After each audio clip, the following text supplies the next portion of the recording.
This is Laura DeFranco, holistic physical therapist and owner of Brave Healer Productions. I'm excited to bring you my new holistic healing series where you're going to learn from the experts what it means to live fiercely alive, mind, body, and soul. I invite you now to take a breath, relax, and feel the vibe of the words my guest has to share with you today.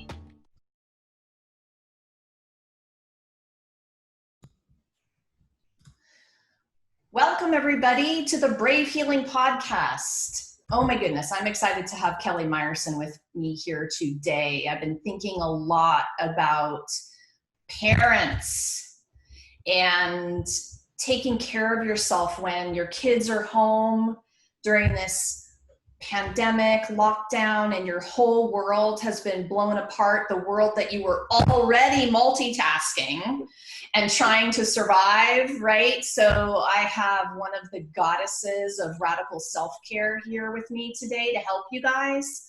And I'm really excited to be having a conversation with Kelly today. So let me tell you about her, you guys. Kelly is a writer, speaker, and coach. She's developing a community of working parents, teaching them to create sustainable, radical self-care routines. Kelly's experience for over 2 decades as a sensory-trained occupational therapist provides perspective on development and the human condition. She'll be releasing 2 books this year. OMG, welcome, Kelly.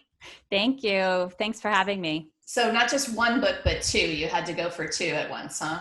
Overachiever over here. Yeah, I know. I'm in that club too. I will admit. You guys, we're going to hook you up in the show notes today with Kelly's website, beingwellwithkelly.com. And she also has an awesome Facebook group for working parents, which we'll tell you about in just a few minutes. Kelly, just tell us how you got here doing what you're doing today. I am like many parents who, had to transition to working at home, being used to all of those typical routines. For me, it was being able to leave in the morning and have a 40-minute commute back and forth, being able to just go to work and do work and come home and be mom and take care of my house and be with my family. And all of those pieces were there. And I'm not saying it's easy, but then transitioning to doing all of that within my home and trying to feel capable of staying on top of it, I realized, my overachiever mentality was, oh, I can do this. This is going to be fine. This is going to be great. Let me set up the room and get right into being a kindergarten teacher. I've always loved kindergarten. My son is 6. I was like, this is going to be so fun. It was not fun. Yeah. So, we take for granted the role of our teachers and our communities and coaches and all of the people, the village, right? Oh my gosh, for sure. All of a sudden, you and your husband are the village, and like, what happened to the other 5 people that were on your team? So true. So teach us something about your self-care practice, and like just help us understand how we can help ourselves in this time that is just, it's such extraordinary overwhelm right now. Yeah, absolutely. And to be honest, the first couple weeks that I thought would just be a couple weeks, I abandoned. And I was like, I just have to go full into the to-do list. And that did not work very well for me. So my husband and I sat down and we were like, oh my gosh, if this is going to go longer, we have to take care of ourselves. We have to prioritize a few things. So the first thing we prioritized was sleep, like literally all of us in bed and asleep by 9 o'clock at night. We prioritized rest and taking time for ourselves. So giving each other a break to go do things by ourselves and encouraging my son to do the same thing. And then having a family meal every night, home cooked, very nourishing. Those 3 things became a huge priority for my whole family, not just for me. I think we'd taken for granted before the need to even talk about it as a family, that we have to take care of ourselves, especially at this time, keep our immune systems healthy. So that's kind of where we started base level as a family. I actually love that we've been forced into these conversations. And that's really what happens when, you're faced with something weird like what we've been going through.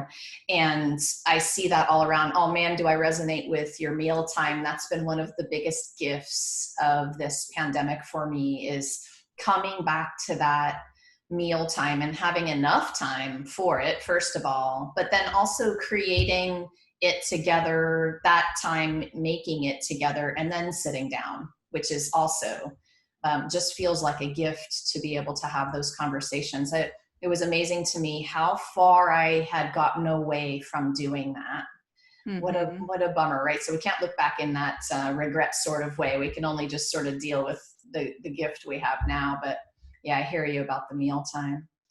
And your tips about sleep and rest, oh my gosh, they're so simple and foundational, but those are the things we get away from and we don't realize that are really making us grumpy. Yes. Right?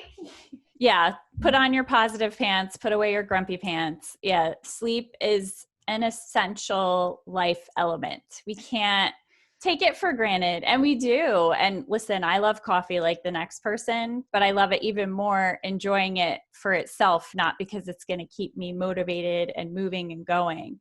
So yeah. And part of that was not just sleeping well, but really maintaining our sleep environments, keeping the bedrooms free of clutter. Living at home, working at home just created so much more stuff and chaos.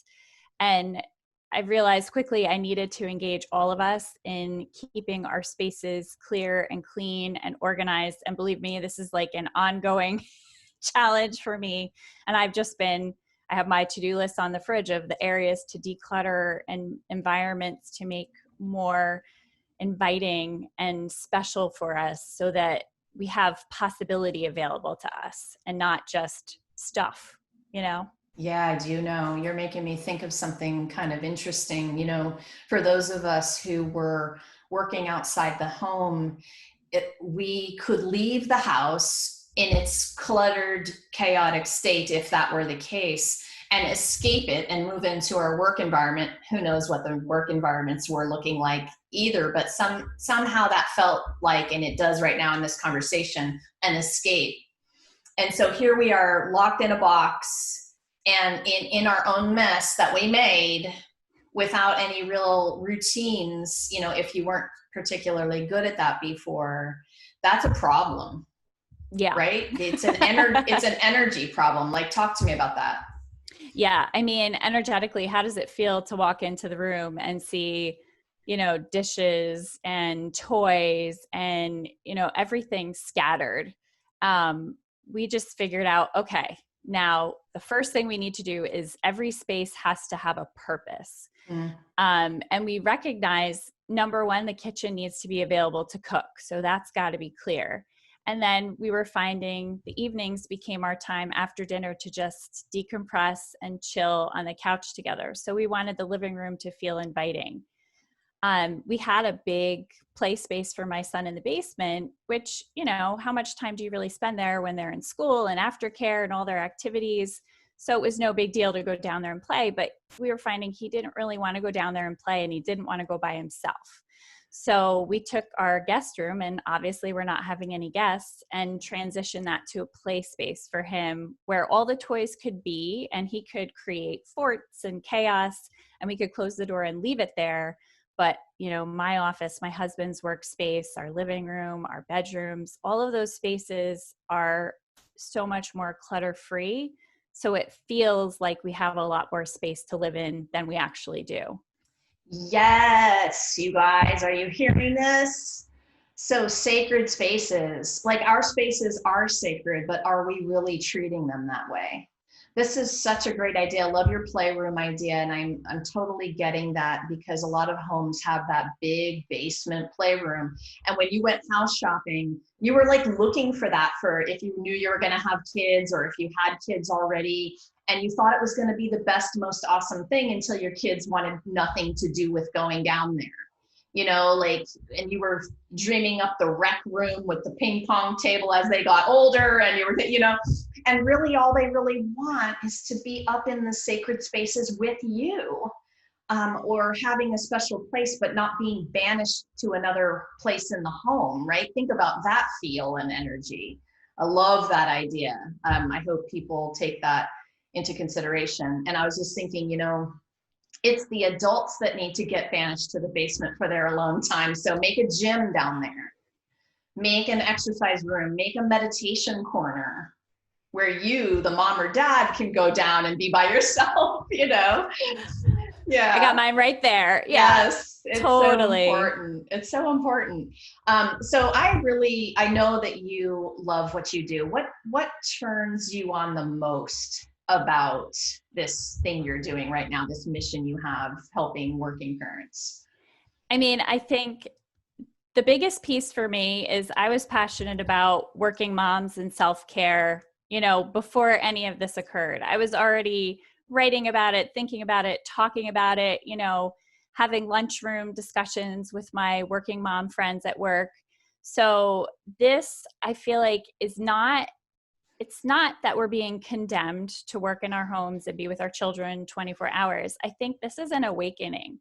This is a time to bring these things to light. The inequity for women in the workplace has been huge forever. It's never not been a problem.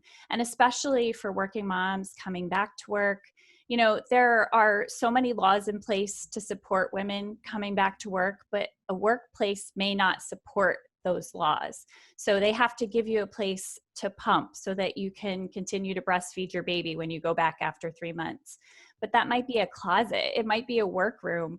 It might be a shared space. Believe me, when I was pumping and I came back to work, there was no place that I didn't pump, in electrical closets, like wherever I could find a space, in an empty library. Like I've actually had like full on conversations all covered up while pumping with a principal who didn't realize what I was doing. So, it takes away a lot of your modesty, but it's very difficult to come back after having a child. It's very difficult to balance the needs of being a parent with being an employee. For me, I was 37 when I got pregnant with my son, so I had already spent so much of my career devoted to my practice of occupational therapy. I wanted to come back and be able to marry those two, and it's not an easy thing. So, for many parents now, having to actually physically marry those two elements within the confines of your home and not having that escape or a place to go or your support system has been really traumatic, and emotional. I have a lot of moms reaching out to me to just say, I'm so glad you said something about this, and I'm happy to be the one to say, I pumped in a library with the principal, and it's fine. I'm happy to share what I'm experiencing because I know it's going to resonate with someone. And I think those moments of feeling the shock and the frustration and having the tears, but then saying, all right, what else is there for me in this? What else can we attack with this?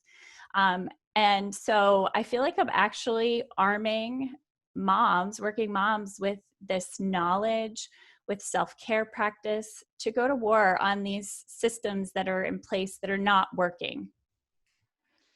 Yeah, and thank you for that. And thank you for being willing to ignite the conversations and help people not feel alone in it, right? That's a big part of the battle, I think.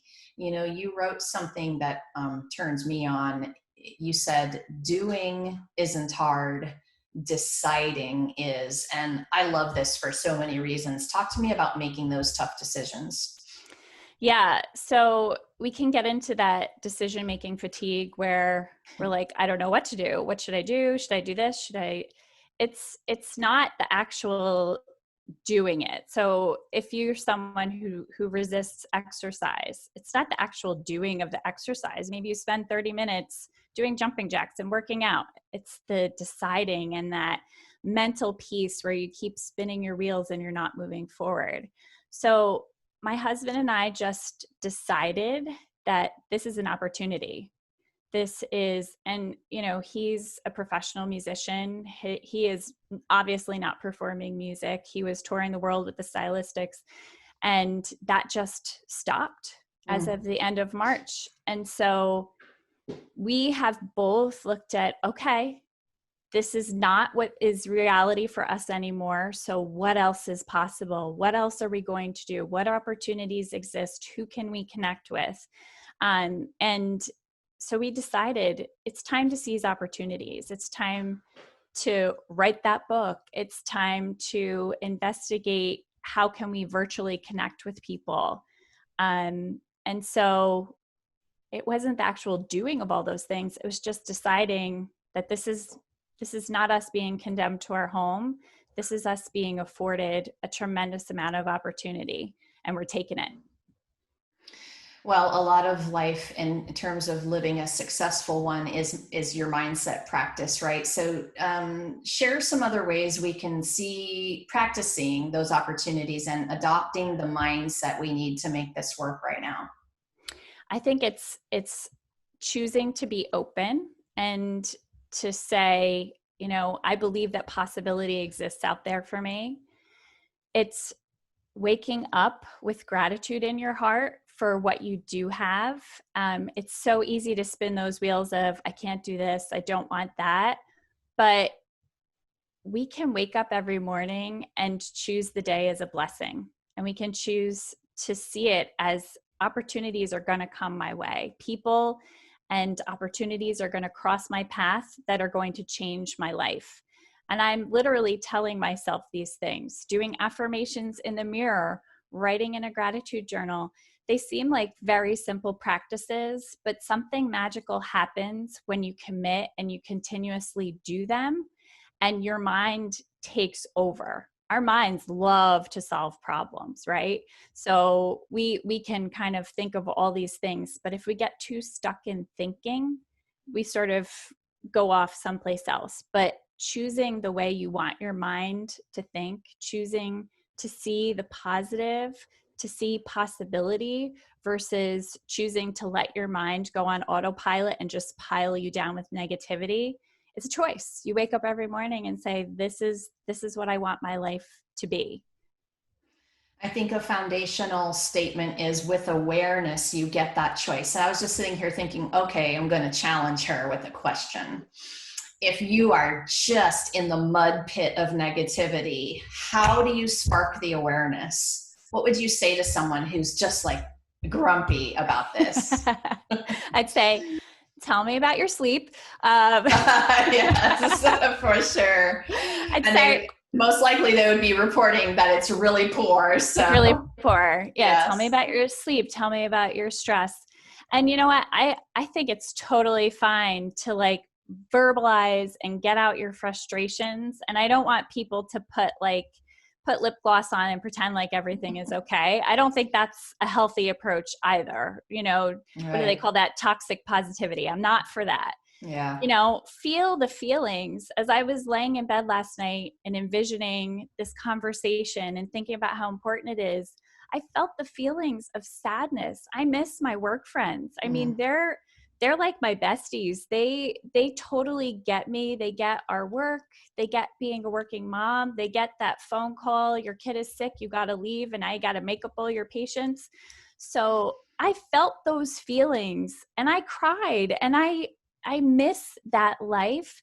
And it's okay to grieve and move through that process of grief. And I think behind those anger and frustration is a lot of sadness and anger and despair and disbelief. And those are all stages of grief. And so for us to really encompass all of this change that's occurring, and so much of it is rapid. We're having a little bit of change fatigue too. But when you're going to make a change and a shift, that psychological piece has to be there, that it feels so much easier to shift than it does to stay where you are. And the key component of that to make that shift is having the tools and resources. So that's what I'm about. I'm about, we can complain, and please, I want people to feel free to come to the space that I have to complain, because you don't need to do that on your personal feed, and people are going to tell you what they think about how you feel. And you don't need to hear that.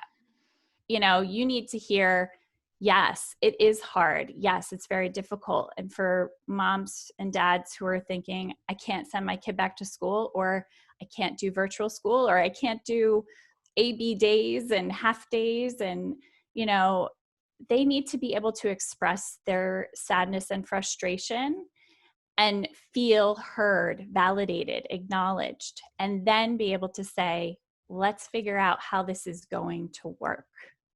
Definitely. And so you've got a really special place on Facebook for people to, you know, learn the tools and be with you and get supported. Tell us about that. So I started this group probably a few months ago when I was just feeling like I want to complain about how bad this sucks, but I don't want to do it on my Facebook feed. And I had, you know, like the rapid texting going on with some of my friends. So I was like, okay, I'm going to start a group. And initially it actually was Working Moms Making It Work. But I've changed it to Working Parents Making It Work. One, because I don't want to, you know, not acknowledge the dads that are the single dad or the dad that is doing most of the primary care at home.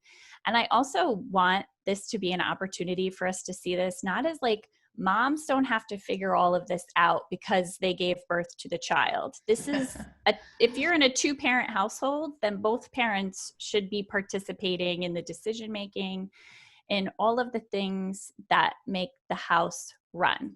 So I said, this is going to be Working Parents Making It Work. And initially it was just a place for a little complaining, a little lightheartedness. But I started to see the opportunity for this to become a place for tools and resources for that psychological shift that we need to make. September is coming. Kids are going to go back to school in some form. And I want parents to feel armed. I want them to feel like they know what to do, how to create those routines and not lose their self-care in that. Yeah, really awesome. So you guys, we're hooking you up in the show notes with that Facebook group link. So don't worry. And you're going to be able to come back to beingwellwithkelly.com as well. I know you're working on your website, so there's going to be some more information up, you know, shortly about that. So stay tuned, you guys, on that one. So what do you think the most important thing, okay, I'm going to have to say, aside from sleep, because we've already talked about it a couple times, although I really get this about the sleep.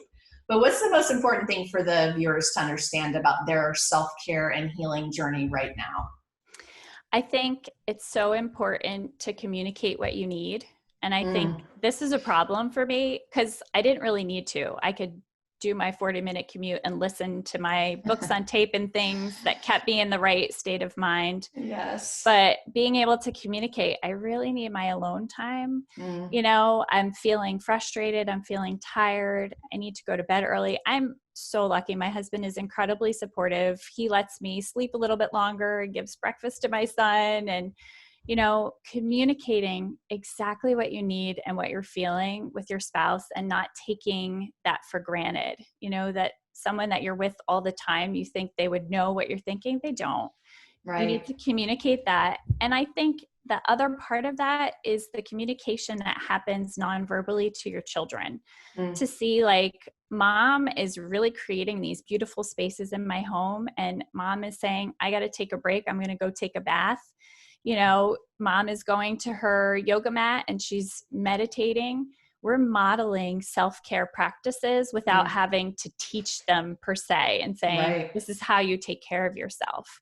And acknowledging our children's need to be able to take care of themselves as well, and fostering those skills in this time. That's beautiful. Modeling is the teaching. So you don't have to say anything. It's just, you know, they're watching you and listening to your communication. Yes, so key. Thank you for that. Okay, so I have this one last question I love to ask all of my guests, and that would be, aside of the topics of your business, what do you love to do so much you lose track of time? Probably writing poetry.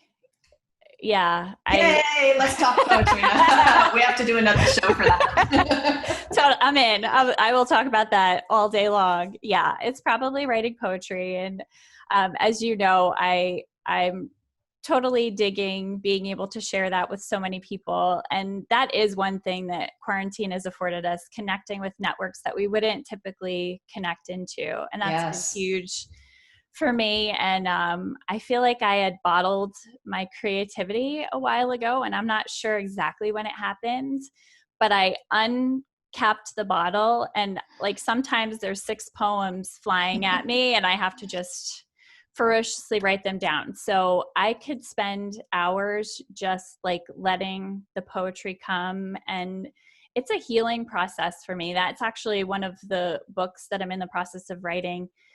Um, Being able to get those words out and just let them flow and realize how much healing has occurred. Um, and my process, sometimes it'll just start with journaling, where I'll just, you know, whatever is on my mind just comes out on the paper. And then I come across a little phrase and it just triggers a whole poem. So I have loved having a little extra time to do that. You know that poetry turns me on too. So for a lot of all the same kinds of reasons, do you have a name for that book yet? Um, A title? I think it's either going to be better healing through poetry Mm. or becoming more me. Oh, I haven't nice. I haven't really figured out which title is going to suit better. Yes, the working titles are always interesting, aren't they? Yeah. Kelly, thank you so much for what you're doing in the world and really just for being here to share it with us today. Thank you so much for having me. So you guys don't forget to pop into the show notes. You're going to find her amazing Facebook group titled Working Parents Making It Work. Thank you. And beingwellwithkelly.com, and explore, our amazing guest today. See what she's up to in the world. Come join her Facebook group if you're needing a little bit of permission to vent, a little support, some really badass tools.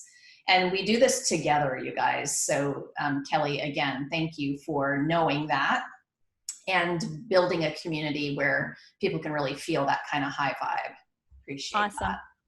So you guys, thank you so much for joining us today, for coming in to listen to these high vibes. My mission is to change the world one brave word at a time. And I love having guests like Kelly on to help me with that mission. I appreciate you guys being here to listen in. If you happen to be a holistic practitioner with a message to share, please head down into the show notes to find submissions information about our next Ultimate Guide to Self-Healing co-authored book project. I would be really excited to talk to you about sharing your message in a little bit bigger way.